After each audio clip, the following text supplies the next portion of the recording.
ముందుగా అందరికీ దీపావళి శుభాకాంక్షలు. ఇప్పుడు మీరు దివాళీ కథ గురించి తెలుసుకోబోతున్నారు.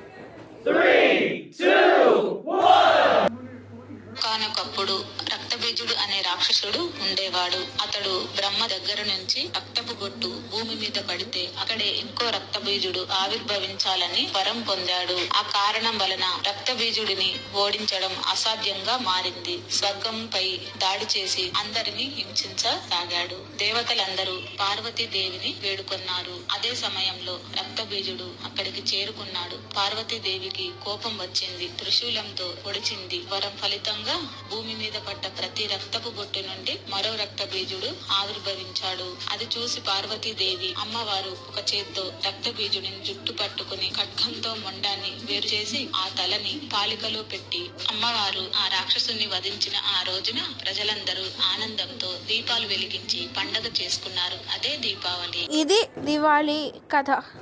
Please like, share and subscribe.